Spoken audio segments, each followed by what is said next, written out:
जो कुछ आपके आसपास होता है, चाहे वो क्रिश्चियनिटी में कहीं भी हो, जब हम फेल हो जाते हैं उसे बाइबल की आंखों के साथ देखने में, और वो चीज़ें हमारी स्पिरिट में घर कर जाती हैं, ये एक बिगेस्ट शैतान का हथियार बन जाता है। और वो ऐसे चीज़ें, ऐसे बीज आप में डाल देता है और आपको मालूम भी नहीं होता कि जो आपके अंदर बीज है वो परमेश्वर की ओर से नहीं। आज से आई थिंक 17 साल पहले की बात होगी, नहीं 15 साल पहले की, 2009 के करीब एक जगह मेरा क्रूसेड रखा गया, बड़ी मीटिंग रखी गई। तो उस मीटिंग की परमिशन ले ली गई, ग्राउंड देख ली गई और हमने मीटिंग की तैयारी शुरू कर दी। टेंट लगना शुरू हो गया, मीटिंग वाला दिन आ गया और वहाँ पे बहुत बड़ी भीड़ आई लड़कों की और सारा टेंट फाड़ दिया। हम मीटिंग नहीं होने देंगे, ईसाई लोग अपना काम करते हैं, ये करते हैं, धर्म, जो उनकी रटी रटाई बातें होती 4-5 साबित नहीं कर सकते वो, क्योंकि यीशु मसीह धर्म बदलने नहीं आए, हमें मालूम है। तो जब रटी रटाई बातें की, टेंट तोड़ दिया, पुलिस के पास गए तो पुलिस भी कई बार देखती है कि दंगा ना हो जाए, किसकी पोजीशन किसकी भारी है, तो वो सारा कैलकुलेट करती है। तो उसने हमें मीटिंग करने की परमिशन नहीं दी, मीटिंग कैंसिल होगी। वो ऐसा बोलते हैं हमेशा, मीटिंग पोस्टपोन कर दो जी, पोस्टपोन कर दो। उन्हें मालूम है जब पोस्टपोन हो जाएगी उसे फिर कैंसिल कर देंगे, उसके बाद वो मीटिंग की पावर खत्म हो जाती है। कितने मेरी बात को समझ रहे हैं? तो क्या हुआ, जब मीटिंग कैंसिल हो गई तो लोगों को कुछ नहीं मालूम। जो भेड़ें होती हैं वो मासूम होती हैं, उन्हें नहीं पता, लेकिन जो चरवाहा होता है ये उसकी जिम्मेवारी होती है कि राइट स्पिरिट के साथ वो अपनी भेड़ों को आगे लेके जाए। और जब वहां पे पूरा घमासान मच गया, हाला लाला हो गई, लड़के आ गए डंडे लेके, मार देंगे, ये कर देंगे, वो कर देंगे, जब सारा कुछ हो गया, मैं उसी एरिया में बैठा था, मैं कहीं नहीं गया, साथ में एक घर था, मैं वहां बैठा था। मैंने कहा मुझे भी लेके जाओ, मैं देखना चाहता हूँ क्या। कहते नहीं आप बैठे रहो, कोई बात नहीं, सब ठीक हो जाएगा, ये वो विरोध हो गया, खत्म हो गई बात। उस मीटिंग के 13 साल बाद जिस व्यक्ति ने उस मीटिंग का विरोध किया था वो एमएलए के इलेक्शन में खड़ा हुआ। सुनो, विरोध किया। अब उसे ये नहीं मालूम था तब कि यहां पर परमेश्वर का इतना काम होगा। अब उस एरिया में सारे हैं ही क्रिश्चियन, 50% ज्यादा वोट क्रिश्चियन लोगों की है। प्रभु का काम नहीं बंद हुआ, मीटिंग नहीं हुई तो क्या हो गया, वहां पे परमेश्वर का सुसमाचार फैल रहा है, लोग एक दूसरे को यीशु मसीह के बारे में बता रहे हैं। जिस तरह प्रेरितों के काम की कलीसिया थी, कलीसिया में चमत्कार होते थे, उस एरिया के लोग आते थे तो वो एक दूसरे को बताते थे कि देख परमेश्वर ने मेरी लाइफ में क्या किया, देख परमेश्वर ने मेरी जिंदगी में किया। तो सुसमाचार ऐसे ही फैलता है। तो जब वहां पे 13 साल बाद वो खड़ा हुआ तो उसने चर्च में मैसेज भेजा कि मैं माफी मांगना चाहता हूं, क्या आप मुझे माफ करेंगे? मुझे डर लग रहा है कहीं मैं आपके पास आऊं तो आपके लोग मुझे पीट देंगे, मारेंगे, क्योंकि मैंने आपका विरोध किया था, सबको पता है कि मैंने आपका विरोध किया था, मैं शर्मिंदा हूं, मैं आके माफी मांगना चाहता हूं। मैंने उससे कहा मैं तो आपकी गलती उसी दिन माफ कर चुका था 15 साल पहले, तो आपको आज माफी मांगने की भी जरूरत नहीं, आ जाओ। वो आया, मैंने उसको चाय पिलाई, पकौड़े खिलाए। वो बड़े हैरान हुए कि हम तो इनके विरोधी हैं और ये चाय पिला रहे हैं, पकौड़े खिला रहे हैं, ये बता रहे हैं कि यीशु मसीह धर्म बदलने, जात बदलने नहीं आया।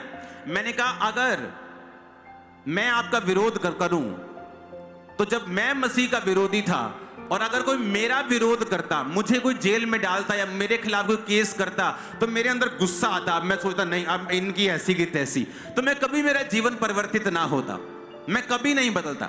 मैंने विरोध किया, उन्होंने कुछ मुझे नहीं कहा, परमेश्वर ने मुझे पकड़ा और उसने मुझे घेरा और अपनी हुजूरी में वो मुझे लेके आया, नाक रगड़वा के, मेरी नाक क्या मेरा सिर सब कुछ रगड़ा दिया परमेश्वर ने। जब मुझे प्रभु में वो लेके आया, सब डॉक्टर बाबे सब जगहें फेल हो गई थी, जब मैं परमेश्वर में आया तो मैंने कहा ये तो परमेश्वर की मर्जी है। उसने कहा नहीं है, उसे लगता कि शायद मैं उसे दिल से सपोर्ट नहीं करता हूं। मैंने कहा डोंट वरी, मैं आपको दिल से सपोर्ट करता हूं, प्यार करता हूं, और वो जीता भी अपने एरिया, क्योंकि उसके लोगों ने, क्रिश्चियन लोगों ने बताया था कि जब तक आप पापा के साथ फोटो खिंचा के नहीं आओगे ना, हम आपको कुछ नहीं, अंदर भी नहीं आने देंगे। वो कहता है स्पेशल मैं फोटो खिंचाने आया। मैं कहा डोंट वरी, मैं तेरा दुश्मन नहीं हूं। प्रॉब्लम कहां पे है? आज जब हमें परमेश्वर के वचन की नॉलेज नहीं होती, और अगर मैं भी उनको थमके देख लेंगे, तेरे को जेल में डाल देंगे, देख लेंगे। बाइबल कहती है हमें स्वर्गदूतों का न्याय करना है। हम अपना न्याय लेने के लिए क्यों इंसानों के पास जाएं, जबकि हमारे पास परमेश्वर है। हम परमेश्वर के सामने दुहाई देंगे। आपको स्वर्गदूतों का न्याय करना है, तो ये संसारिक लोग आपका क्या न्याय करेंगे? कितने मेरी बातों को समझ रहे हैं? क्या आप कानून का सहारा ले सकते हैं? हां, ले सकते हैं, क्योंकि अगर कोई आपको पुश करता है तो फिर आपको जबरदस्ती कोर्ट में जाना पड़ता है, लेकिन आप अटैक नहीं कर सकते क्रिश्चियनिटी में। फर्स्ट, आप धमकी नहीं दे सकते। वचन में लिखा है 2 तिमुथियुस 24 और उसकी 25 आयत, प्रभु के दास को झगड़ालू नहीं होना चाहिए, परंतु वह सबके साथ कोमल और शिक्षा में निपुण और सहनशील हो। वह विरोधियों को नम्रता से समझाए। कैसे समझाना है विरोधियों को? नम्रता से, धमकी नहीं देनी। प्रभु के दास को लिखा झगड़ालू नहीं होना चाहिए, विरोधियों को नम्रता से समझाए। क्या जाने परमेश्वर उन्हें मन फिराव का मन दे कि वे भी सत्य को पहचान जाएं। जब वो देखेंगे कि हम तो झगड़ालू हैं, लेकिन ये लोग अपनी मीटिंग इनकी मैंने नहीं होने दी, लेकिन इसने फिर भी मेरे को चाय पिलाई, मेरे साथ फोटो खिंचाई, मुझे हक किया, मेरा इज्जत किया, मेरा मान किया, वाकई ये अलग लोग हैं, वाकई ये किसी धर्म के नहीं, यीशु मसीह के प्रचारक है, तब खुदाबंद के नाम की महिमा हो। ये महिमा नहीं है कि मैं भी लड़ूं, मैं भी फाइट करूं। मान लीजिए कल मेरा क्रूसेड है, अब मैं कई स्टेट्स में क्रूसेड करने के लिए जा रहा हूं, अगले साल मैंने डेट देनी शुरू कर दी। अब मान लो मैं जा रहा हूं, कोई विरोध करता है तो करें, मैं उसके खिलाफ कुछ एक्शन नहीं लेने वाला। क्यों?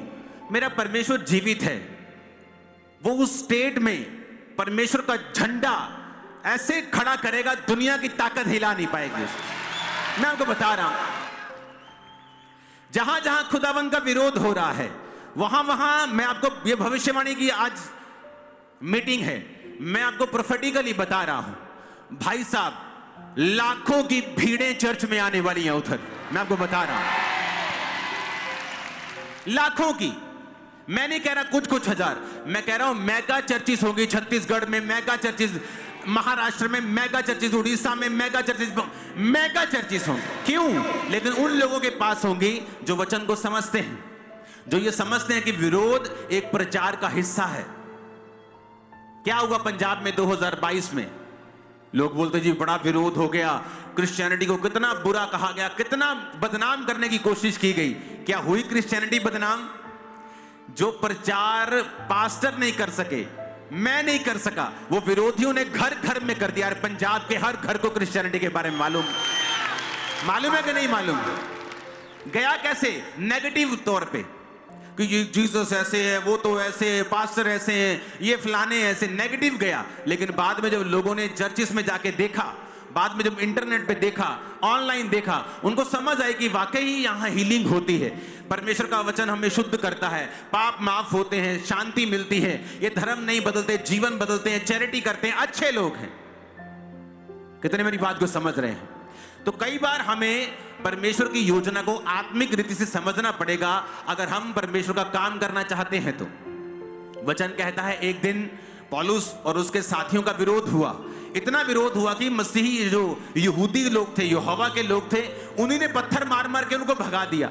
बाइबल कहती है जब वो अगले शहर में गए तो वहां एक लकवे वाला व्यक्ति बैठा था और पौलुस ने उसको चंगा किया। अगर पौलुस का विरोध नहीं होता वो आदमी कभी चंगा नहीं होता। अगर पौलुस का विरोध नहीं होता वो कभी अगले शहर में नहीं जाता। अगले शहर में गया तो परमेश्वर ने काम किए। जब हम आत्मिक रीति से फेल हो जाते हैं देखने के लिए कि परमेश्वर क्या कर रहा है, उसकी योजना क्या है, फिर हम शरीर पर लड़ते हैं। और fighting in body in flash is a bad fight. शरीर की फाइट एक बैड फाइट है। ये आपको शर्मिंदा करती है, आपको हराती है।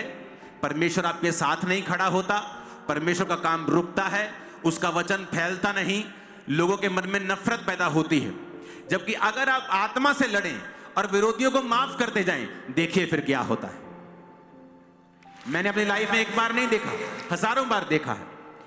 नीति वचन 20 उसकी 22 आयत में लिखा है, मत कह मैं बुराई का बदला लूंगा, वरन यहोवा की बाट जोहता रहे, वह तुझको छुड़ाएगा। नीति वचन 25 उसकी 21 और 22 आयत, यदि तेरा बैरी भूखा हो उसको रोटी खिला, यदि प्यासा हो तो पानी पिलाना, क्योंकि इस रीति से तो उसके सिर पर अंगारे डालेगा और यहोवा तुझे इसका फल देगा। बाइबल तो कुछ और कह रही है। और जब हम इस स्पिरिट में नहीं होते हैं, अगर मान लो मैं आके यहां पे गरम गरम बातें करूं, तो आपके दिमाग में भी वही चीजें चली जाएंगी। आपकी भी प्रेयर लाइफ में वो एक, अभी कंप्यूटर तो चल रहा है लेकिन उसके अंदर वायरस आ गया, कभी कभी अटक जाता है। तो ये वायरस हैं चीजें, दुश्मनी, वैर विरोध, कड़वापन, ये एक वायरस की तरह आपकी लाइफ में काम करता है। शरीर चलता है, आत्मिक जीवन चलता है, हीलिंग भी होती रहती, लेकिन ये एक वायरस की तरह आपकी लाइफ में आ जाता है और आपकी लाइफ परफेक्ट नहीं हो पाती। इसलिए परमेश्वर ने कहा तेरा बैरी भूखा हो तो उसे खाना खिला। हालेलुया। ये उन्हीं दिनों की बात है जब ये मेरा विरोध हुआ। थोड़े दिन आपने मेरी टेस्टिमनी सुनी होगी, मेरे गोडाउन को किसी ने आग लगा दी। किसी ने, रविदासियों वाला जो एक खास एक समूह है, मैं उसका नाम नहीं जानता, लेकिन रविदासिया समाज से एक संत की हत्या कर दी गई थी। तो जब उनकी हत्या कर दी गई तो जलंधर में दंगे हुए थे और मेरा गोडाउन जहां करोड़ों का, लाखों का सामान पड़ा था, उसे जला दिया। जिन लोगों ने जलाया उनको मैं जानता था। परमेश्वर ने कहा इनके खिलाफ केस मत करना। दुख हुआ बहुत, जिस काम की मैं गवाही देता मेरे आंखों के सामने जल रही थी, लेकिन प्रभु का वचन कहता सब बातें मिलकर भलाई पैदा करती हैं। जो प्रभु यीशु से प्रेम करते हैं, माफ करना है, बैरी को सताना नहीं है।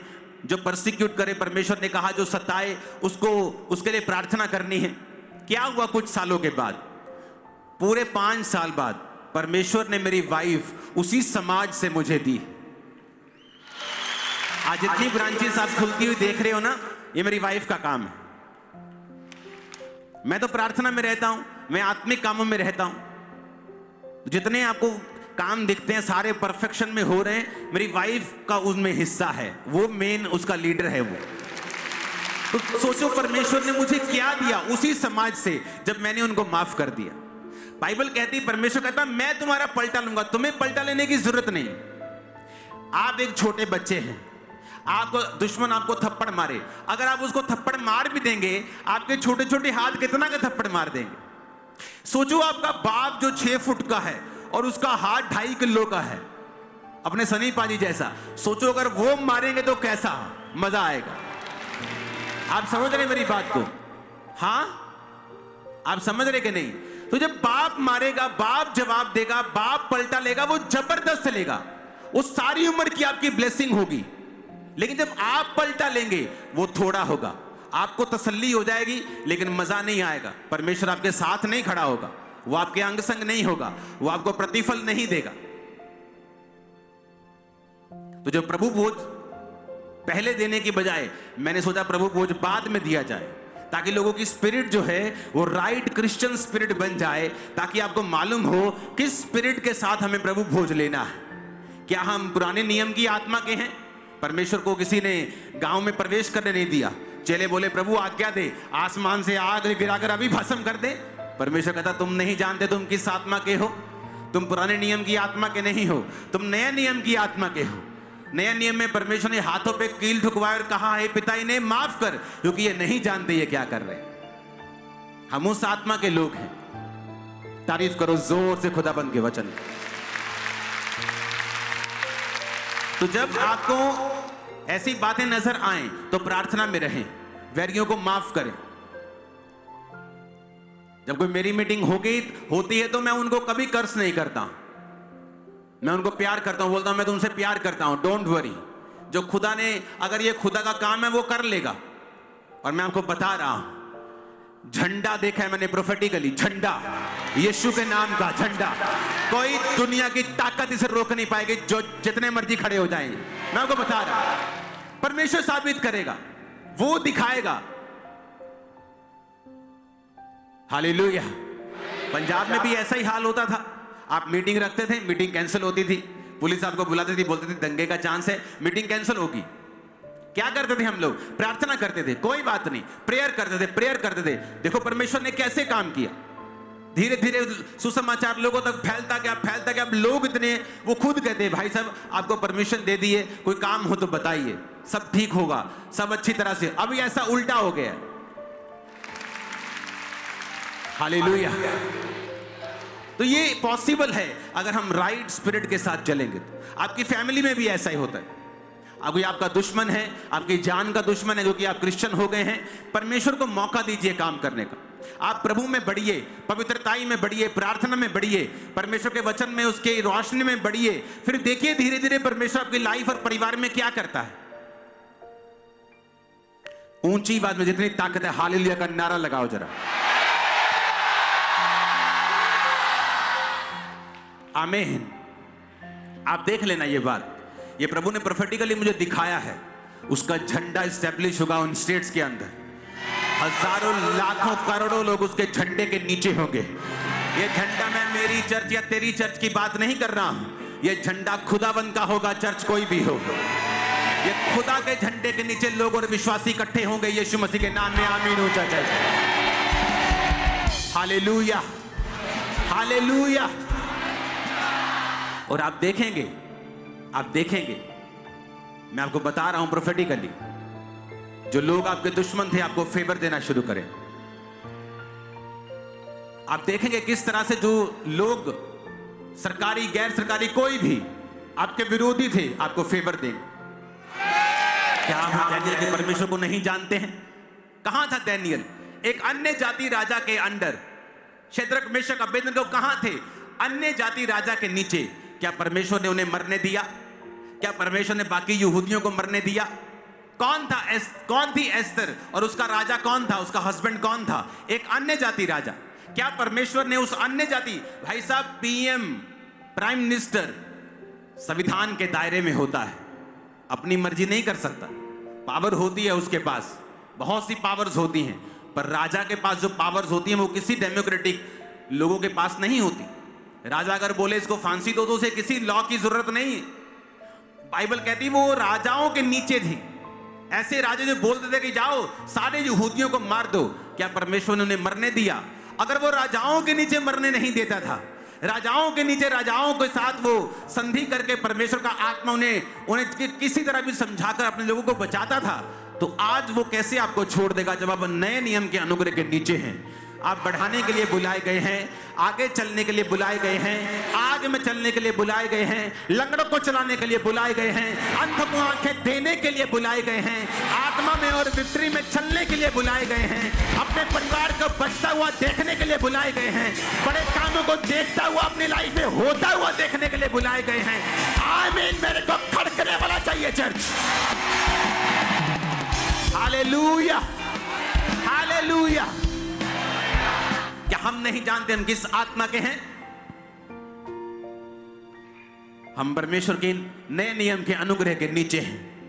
हम अपने विरोधियों को श्रापित करने के लिए नहीं बुलाए गए, हम उनके लिए प्रार्थना करने के लिए बुलाए गए। हालेलुया। ऊंची आवाज में हालेलुया बोलो।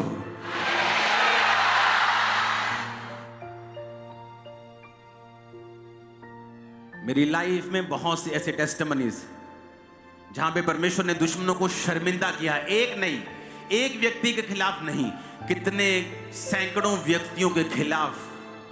कुछ तो इस दुनिया में भी नहीं है, लेकिन ये मेरा मकसद नहीं था। मैंने कभी उनको कुछ नहीं कहा, उनकी वीडियो तक नहीं देखी, परमेश्वर ने जवाब दिया। हालेलुया।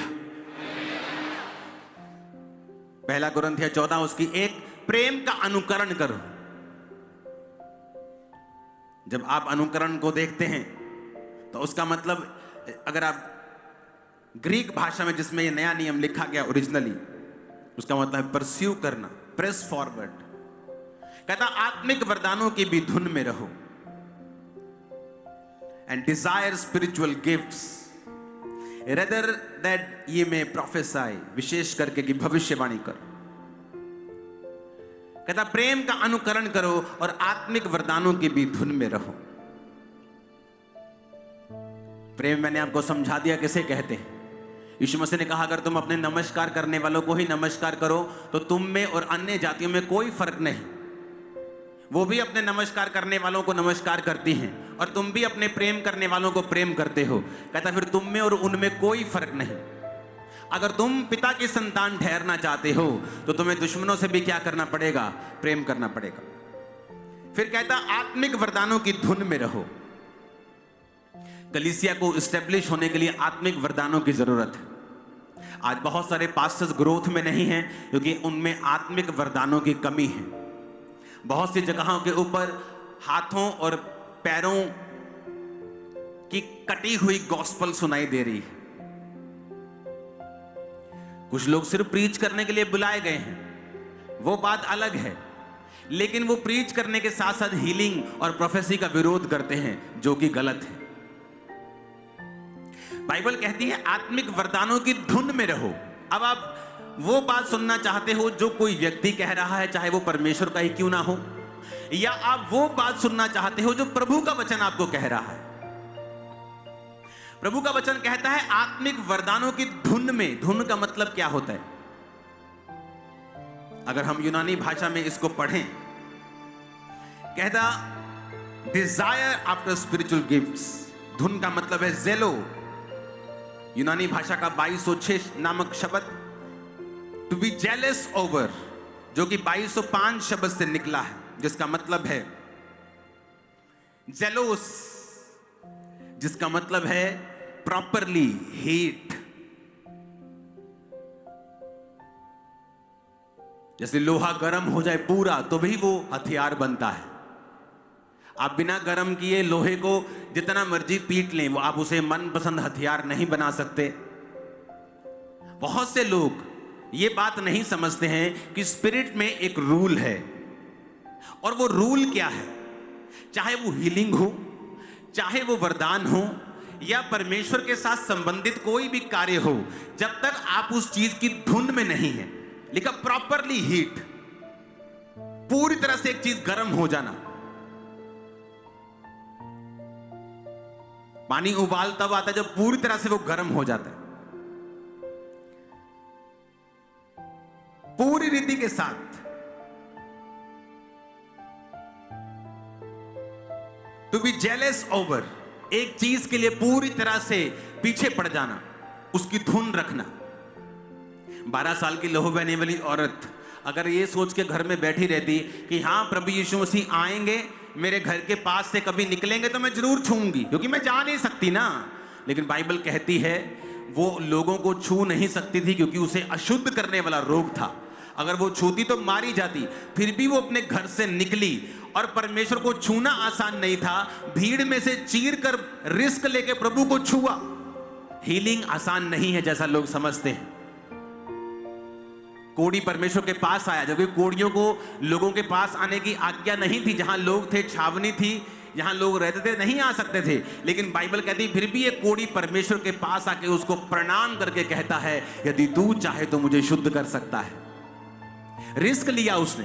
आप बाइबल में किसी भी जगह देखेंगे तो आपको रिस्क नजर आएगा, धुन नजर आएगी, एक क्रेजीनेस नजर आएगी, एक फेथ नजर आएगा, एक प्रेशर नजर आएगा, एक परमेश्वर के राज्य में बलपूर्वक प्रवेश किया जा सकता है। एक बल नजर आएगा, तभी परमेश्वर देता है।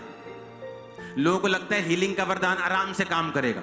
वो क्या करते हैं? हीलिंग के लिए प्रार्थना करते हैं। जब देखते हैं लोग चंगे नहीं हुए, 1 साल हो गया प्रार्थना करते, वो अपनी सेवकाई चेंज कर लेते हैं, प्रीच करना शुरू। उन्हें लगता है कि हीलिंग नहीं करनी, हमने प्रीच करना है, लेकिन अंदर से बताते नहीं वो। लेकिन बाइबल कहती है अगर तुम्हें वरदान चाहिए, तुम्हें इनकी धुन में रहना होगा, प्रॉपरली हीट होना होगा, तो ये वरदान तुम्हारी लाइफ में काम करते हैं और तुम इनकी डिजायर करते हो। जब परमेश्वर ने मुझे प्रोफेटिक वरदान दिया, अब मुझे मालूम है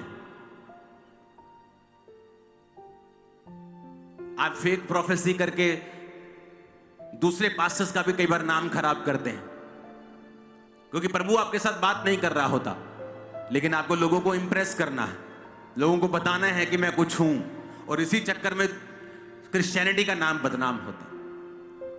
इसका मतलब ये नहीं आप प्रोफेसी ना करें, लेकिन आप प्रभु की आत्मा से करेंगे तो वो सच होगा। कितने मेरी बातों को समझ रहे हैं? और जब अगर आपको वो वरदान कोई चाहिए, आज से कुछ साल पहले जब मैंने प्रोफेटिक में प्रवेश किया और परमेश्वर का आत्मा जब मुझसे बात करने लगा, तो मैंने वो उस प्रोफेटिक वरदान को शाइन करने के लिए प्रभु से कहा, परमेश्वर मैं रोज तेरी वेदी के पास आऊंगा, इतनी भेंट मैं रोज तुझे दूंगा पैसों की, इतनी प्रार्थना मैं रोज करूंगा सिर्फ एक इस वरदान के लिए।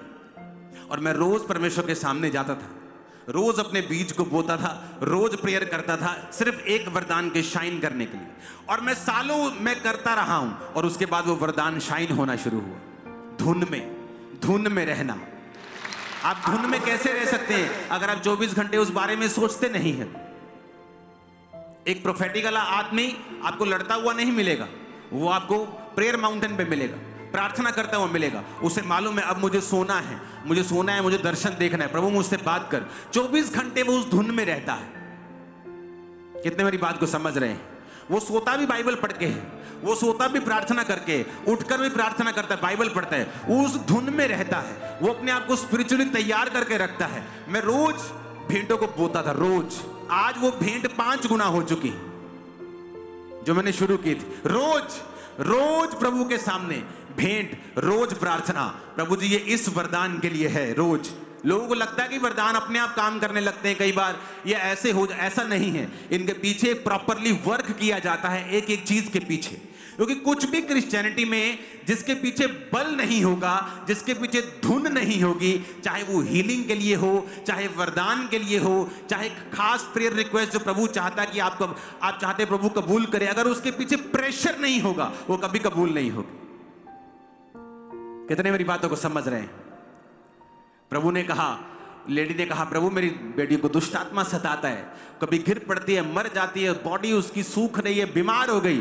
प्रभु ने कहा नहीं, मैं कुत्तों को नहीं दूंगा लड़कों की रोटी। उसने क्या किया?